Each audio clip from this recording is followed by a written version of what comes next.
doing this, I figured I wouldn't go with it because it just seemed unnatural. I took notes, clearly. I wouldn't remember the whole conference if I didn't take notes. But I have them here. I have my notes, and I have a few things that I want to really talk about start off. But before we get into those things I'm really, really interested in talking about, I really want to just give us a brief overview of what was revealed, talk about those things, and then we'll get into my personal opinions and what I'm thinking. However, this video, even though it'll be a shorter video, it's exclusively about the EA conference. I'm basically summing up the 1-hour conference within a few minutes. So hopefully if you guys didn't see it, I can give you a little bit of a summary of what we have coming this year from EA. Although EA has a lot of releases coming in 2019 that they revealed this year. So let me start off with here. Our first reveal, they started off really strong, I have to say. They started off with Battlefield 5 reveal. Now, we already knew about it, so it was a little bit of a risk. We already knew Battlefield 5 was in the works. We already had an idea of what was going on with Battlefield 5. We'd seen a little bit of it. But we got a little bit more from them this time, and I'll get more into actually Battlefield 5 and how I feel about that presentation. Our second reveal that we were given was FIFA 19. Which again, that's a really interesting one, and it's really interesting what they're doing with FIFA 19 actually specifically, and I'll get into that later as well. But that was our second reveal. We were then given Origin Access as our third reveal, which I think is a great idea. I'm actually unsure of the pricing of it, but I'll make sure when I figure out all those little finite things. They didn't really announce the price, but it definitely is going to be something to look forward to, guys, if you're really into what it is. And when we get into that again, you guys will be able to see if you really like it. We were also not shown but discussed Star Wars Jedi Fallen Order. Now my thing about that is that we were given no footage. It was purely talked. And it's not even coming out till 2019. Again, that was one of those things. I wonder how far they are in development, and I'll get more into my personal opinion on that, as we weren't given any footage, even though we're halfway through the 2018 year. We had got some new things that are coming to Battlefront 2. For anyone that has Star Wars Battlefront 2, as you know, they had a rough start. They had, honestly, Battlefront 2 did not work out the way everyone thought. It was not everyone's dream game that we were all picturing, but I gotta say, these new things, these new updates and new things they're bringing to the game, I think it's really going to change everything. And of course, again, we'll get more into that afterwards. We were also given Unravel 2, Sea of Solitude, NBALive 19, Madden 18, Command & Conquer on the phone, Rivals. That one's actually, that one I have mixed feelings about, and of course we'll discuss. And then we were given Anthem. Now here's something I do want to state about Anthem before we get into that. Since I don't know if any of you watched E3's or EA's E3 specifically, and then this is just a brief summary and review, really. If you're using me as the source, I'm going to tell you guys something about this because it's really important to note that EA chose to do something special with Anthem. This is something I really, really am a big fan of. EA specifically did a Q&A segment about Anthem, opposed to it just being a standard presentation, and I feel very strongly about that. Of course, I'll get more into that later, but I will spoil my view right here. I think it was successful. I think it was a great choice. But now let's get back to the top here, right? Let's get into what was talked about in the Battlefield 5. Battlefield 5, which, by the way, we already knew about, so kind of a risk to show. I mean, it was still it's a really big title. Everyone knows what it is, so it was definitely something that you would lead with.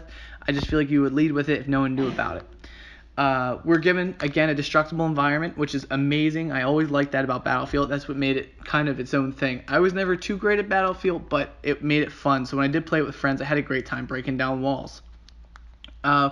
We have a new kind of introduction to mobile environmental weapons. So it's about who can get to this weapon first to move it. So it's not necessarily vehicles like we had before, but these are like artillery machines, things like that, like mobile environmental weapons, which is going to be interesting to see how that plays out and how that weights the game.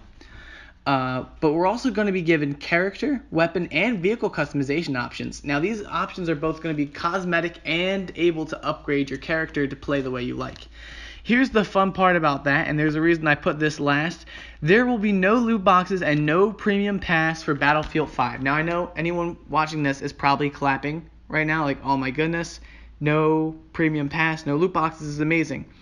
That means we're going to have to grind and earn what we're going to get, which is awesome. It's phenomenal. We've had a lot of loot box things going on. We've had a lot of premium pass things going on, and I got to say, this is a great step in the right direction.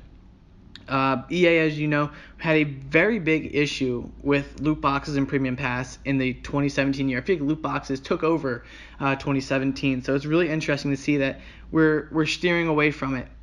However, here's the part I did not really like about the conference as much. Battlefield 5's conference, or portion of the conference, was interrupted because they decided that they would give a lot of it to Xbox. Now, in the Xbox video, I will talk about what the issue was with that. But EA did not discuss too much in Battlefield 5 because they wanted Microsoft to take the wheel on that one. Now let's hop over to our second reveal of FIFA. Now, FIFA, I don't have too much of an opinion on, so this will be a little bit of a shorter portion here. FIFA was cool. It's the World Cup, and something that they're offering is if you have FIFA 18, you get the free access to that. Now, what they are bringing is trials, so people who aren't used to playing FIFA or a sports game, they're bringing back free trials. Now, that is a very, very amazing idea. That is something we have not had in a long time, and I think that that's the right move you need to make, because I personally don't play FIFA, and without a free trial, I probably wouldn't play FIFA, because I don't know if I like it. I normally play games based off of request and all that. As you guys know, for those of you who watch my live streams, you guys request games and I play them. So this is really interesting, that free trial method, and there's a good chance I'll actually give the free trial a fair try this time, and maybe FIFA will make its way onto the channel. Who knows? But I have to say something about these past two speakers. These two speakers were amazing. The Battlefield 5 speaker was amazing, and same thing with FIFA 19. Now, here's was our third reveal, and this is the Origin Access, the thing I was talking about. You guys might want to be really excited for. I know I'm personally very excited for. It's a new thing. It's for, you get a hold of a decade's worth of NFL games, like the Madden NFL. You get FIFA 19. You're going to get Battlefield 5. You're going to get Anthem, and you get access to the EA Vault. This will launch in late summer. Now, this is a phenomenal deal. I believe someone told me, it was like something like $100 a year is what I heard during this here. I was researching it up while I was doing this little typing and all that, and that's weird, the ding sound, if you guys heard that, came in. But Origin Access it sounds like a great deal. It looks like something that we could really get a hold of. It gives us an access to a wide variety of games, and I have to say, if you didn't like any of the games, and you could just cancel a subscription, but the amount of games you're getting, the EA Vault, the new Battlefield 5, and Anthem, which I can't wait to discuss with you guys, those things alone, that would make it worth it to me, even if it was $100 a year. But now, so Origin Access, guys, definitely excited for that. Definitely a good move on EA's part. Definitely something that we should look forward to. I really think, by the way, they started off E3 very well. I think E3 has definitely given us, as gamers, a lot of hope for this upcoming year of gaming. Star Wars Jedi Fallen Order. Now, this one I have a bit of mixed feelings about. One, this takes place between the Clone Wars and all that. So it's between 3 and 4, after Anakin has already turned over. There was no gameplay footage, and it's supposed to come out during the 2019 holiday. Here's where my feelings kind of come into play here. They went from this to Battlefront 2. And in that, they just discussed this one interesting game. It will be Jedi based. Of course, you'll be playing a Jedi.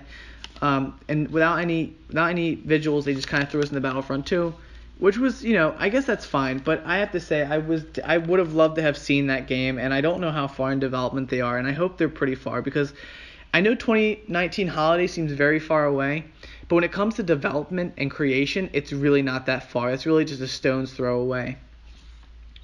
But the speaker for it was good nonetheless. The speakers were good. They had a lot to, they gave us not a clear visual, but they gave us something. I guess they weren't trying to spoil it. Maybe they'll reveal it in E3 2019, but they did give us a little bit of a taste or an idea of it in E3 2018. Which then brings me to Battlefront 2 and their new packs.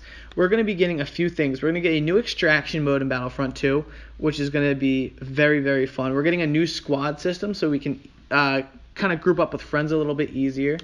We're going to get a starfighter mode, which will be like our dogfight realm. And there's going to be a new multiplayer sandbox. to take a command post. They'll be like attacking ships and taking down the command ships and all that. So it's just going to be really interesting. They're also going to be bringing in something now, Clone Wars and the Battlefront 2. So people that they're going to be bringing in is Obi-Wan, Count Dooku, and General Grievous and Anakin. Here's my thing about this, though. They said they're going to do it, but we haven't seen any imagery of it, so I don't know how far along in development this is. I know they say it's coming this year. I know they say it's coming soon. I'm worried about it, though, because we haven't seen anything on it, and normally developers, when they have something to show, they show it. But this is going to be a good year. If they pull this all off, I really think Battlefront 2 is going to really flop and turn around and be made for the better. Because the game innately wasn't bad. It just wasn't what we expected, and it just wasn't the most fun game or title to have. I mean, Battlefront 2 was great on PS2, but I really think they're going to come back and really bring it back this time. Now, this brings me over to Unravel 2. By the way, guys, Unravel 2, I hope you guys are excited because that's going to be played on the channel. I bought it. As of today, I have bought it and downloaded it. So we have Unravel 2 for the channel. Now, this game's a little bit friendlier and more optimistic. I gotta say, I really liked it. It looks like it's very similar to Brothers. If you guys are familiar with the Brothers game, you play as two brothers. Well, you play as one brothers, but you control, two characters there. It's co-op. It has amazing graphics. It's so co-op that even when you're playing solo player, you have to interact with the second character. But it just looks like a genuinely fun game, and it looks like it's going to be a great game for us to play on this channel together, and I can't wait to play it with you guys. And also, this is part of my list, which will be revealed either today or tomorrow. I will reveal my list of what we're going to be playing on this channel for the year of 2018, and I will do a portion of what we're going to be playing in 2019. Next year, E3 2019, I will do another list as well. So every year around E3 conference time, I will be releasing a new list. So Unravel 2 is one of the games that is on our list.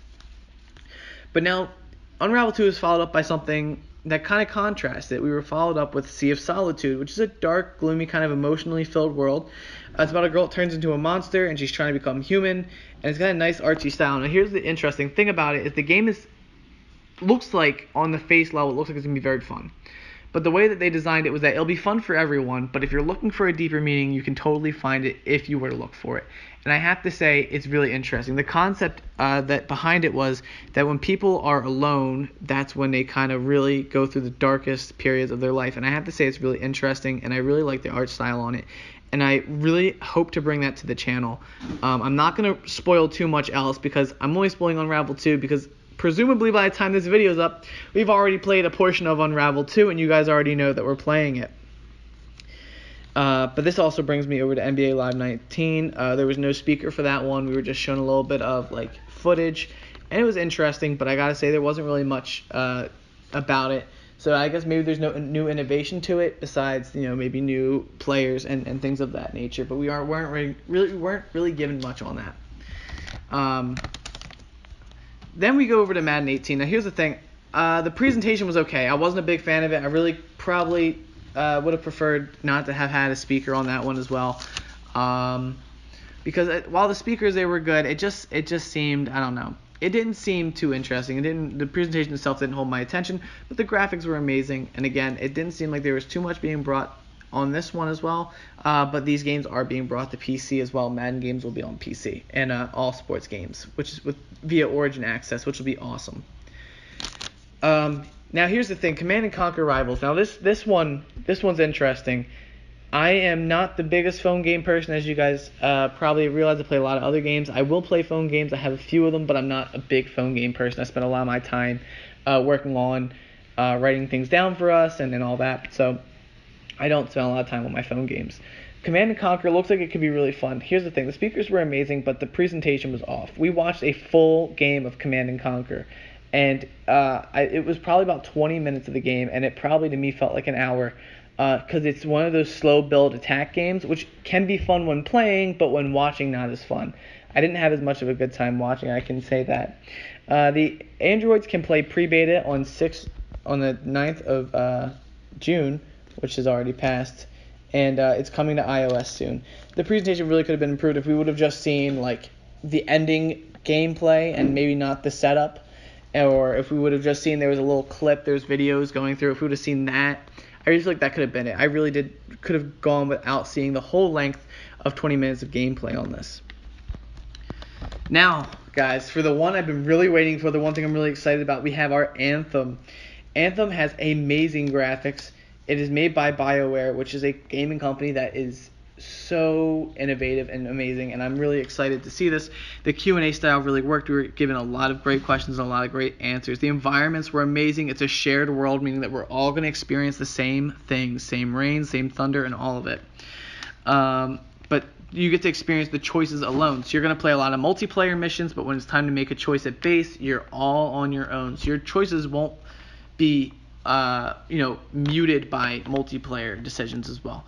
So it's kind of cool. They're balancing that multiplayer and solo player, and as we see with other games that are coming up, this is going to be a new thing. And Xbox's Forza Horizon, we're going to see that as well, and I hope when we get that video up for you guys, which I'll hopefully have either tomorrow or the day after, we can take a look at that. But no, it's going to be really good. We have a lot coming here. Now, this is not this is like no pay to win. So you only pay for cosmetics. There's no loot boxes, and you get exactly what you're going to get. So for instance, when you go to buy it, you might buy a pack specifically for what you want. You see all the colors you like. This is like your cool color pack, and you buy that, and that will allow you to customize your javelin to look a certain way. That's awesome. It's cool because we're paying for the cosmetics we want, but we're not paying for upgrades. So it means that we're all going to be on the same ground level. We're just going to look a little bit cooler with it. Which brings me to something else I really like, is that we have 4 different javelins. 4 javelins with 4 unique experiences, which means that every time we play this, we can play in a different javelin and really, really, really get immersed in the game and feel like we played it for the first time. The graphics on it are untouchable. They're impeccable. It reminds me a lot of Warframe. And I gotta say, there's damage numbers, which I always am really big fan of. I like seeing the numbers pop up over the head when I damage them. It tells me how much I got left on them.